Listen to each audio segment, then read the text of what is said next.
अहम आत्मा, मैं आत्मा हूँ, वो देखो। अहम आत्मा सर्वभूताशय स्थितः, सभी भूतों में, यानी जो भी दिखाई दे रहा है इस सृष्टि में वो भूत है। जो मटेरियली आँखों को दिखाई दे रहा है और जो दिखाई नहीं देता, जैसे पवन है, आकाश है, ये सब दृष्टि की गोचर नहीं है, हमें दृष्टि में दिखाई नहीं पड़ते, लेकिन उनका अस्तित्व है। तो वैसे ही एलिमेंटल फॉर्म में जो हैं, जो अपस है, जो तेज है, अपस है, और जो भूमि तत्व है, तत्व रूप में जितने भी भूत हैं जिनको हम अपनी इस दृष्टि से देख नहीं सकते, उनमें भी भगवान की व्यापकता है।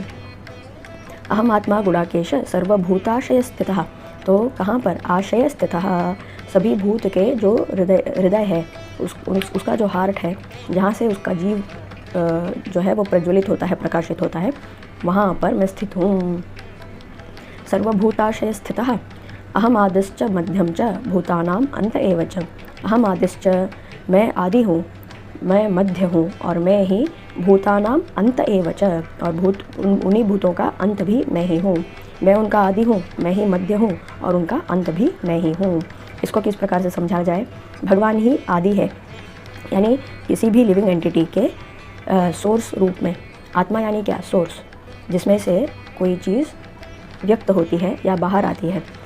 किसी कारण, किसी कॉज का, किसी इफ़ेक्ट का एक कॉज होता है, वैसे ही किसी भी कार्य का एक कारण होता है। तो वो कारण जो है वो सोर्स है जिससे वो कार्य हुआ। तो इस कारण का कारण क्या है? कारणानाम कारणम, तो सभी कारणों का कारण यानी उसका सोर्स। तो अगर कहीं से प्रकाश आ रही है, फॉर एग्ज़ाम्पल आपने लाइट जलाया घर में, तो ट्यूबलाइट से लाइट आई, तो वो लाइट जो है उसका सोर्स ट्यूबलाइट नहीं है, उसका सोर्स है वो जो इलेक्ट्रिसिटी है, वो इलेक्ट्रिसिटी उसका सोर्स है। तो वैसे ही इस संसार में अगर प्रकाश है तो उसका सोर्स सूर्य है, लेकिन सूर्य क्या उसका मूल सोर्स है? नहीं। उस सूर्य में भी बहुत सारे अणु हैं, और उन अणु में भी अणु रूप जो आत्मस्वरूप स्थित है, वही सूर्य का सोर्स है। तो वही आत्मा है। तो आत्मा यानी कि सोर्स, जो स्टार्टिंग पॉइंट है वो। अहम आदिश्च, तो भगवान आत्मा है इसीलिए वो आदि है। मध्यम च अंतश्च, तो मध्यम यानी जो व्यक्त रूप में आ गए हैं, और जो सटल रूप है, जो मन है, चित्त है, अंतःकरण है, ये जो दिखाई नहीं देते, इसको भी हम मध्य रूप में ऐसा समझ सकते हैं। और जो व्यक्त रूप है, अभिव्यक्त हुआ है, उसे भी हम मध्य रूप, इस रूप में, इस भाव में समझ सकते हैं।